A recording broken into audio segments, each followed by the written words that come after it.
चलित वर्ष विश्व प्रसिद्ध रथयात्रा आज रथयात्रार प्रक्रिया आरंभ होईछि।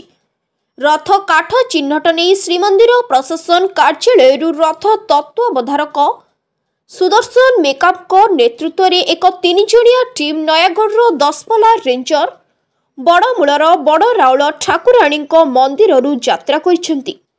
श्रीमंदिर माल महार्द नड़िया पतनी सिंदूर दीप नैवेद्य दे यात्रा करिसेंती। एही टीम रे रथ निर्माणर वरिष्ठ तत्वावधारक सुदर्शन मेकअप रथ अमीन भोई सरदार रवि भोई रहिसेंती।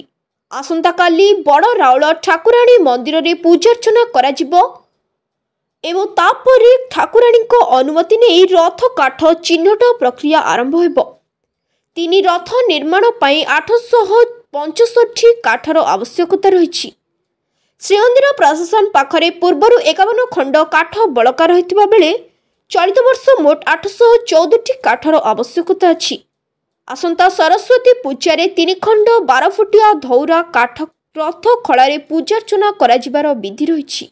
वरिष्ठ तत्वावधारक श्री जगन्नाथ मंदिर कार्यालय पुरी रथकाठ जियार पई तो प्रक्रिया आज जो टीम दिबे नयागढ़ बड़ राउल बड़ी प्रक्रिया 2025 वर्ष श्री जगन्नाथ महाप्रभु रथ निर्माण निमंते आमर 814 खंड काठ चलित वर्ष आवश्यक अछि।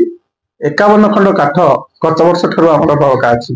ए जो काठ रथ निर्माण पे आसीबो सेथि निमंते आज आमे श्रीमंदिर एक 3 जणिया दल नयागढ़ गस्त करछु।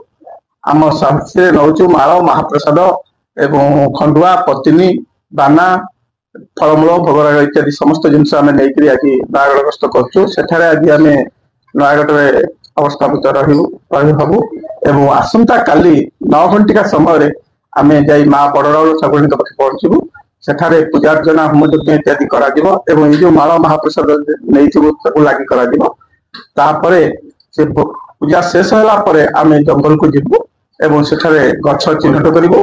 तापरे प्रथम पर्याय काठ चिर कटा आरंभ करबो।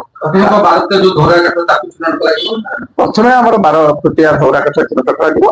तापरे आमे वर्तमान ताकू चिन्हट कर सारा पर आमे वर्तमान आसीबो एवं पर्यायक्रमे रथ काठ आसी पुरी एवं खपरिया कटले पहुंचबो।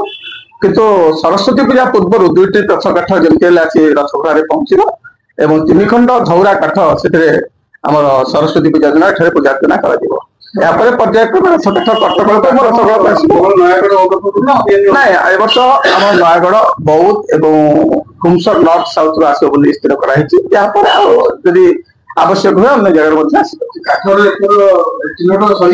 ना ना ए रथ काठ वर्तमान पूजा शेष होला परे गछ चिन्हट करा जिवो एवं तापरे कटा जिवो। फासी काठ मते चिन्हट करा जिवो प्रक्रिया निश्चित भाव में फासी 12 फुटिया आसन धौरा 20 फुटिया आसन धौरा एवं 40 फुटिया आसन धौरा एवं आमर अन्य कंचा काठ इत्यादि समस्त चिन्हट करा जिवो। चिन्हट पर समस्त काठ आसीबो। ब्यूरो रिपोर्ट संघर्ष टीवी।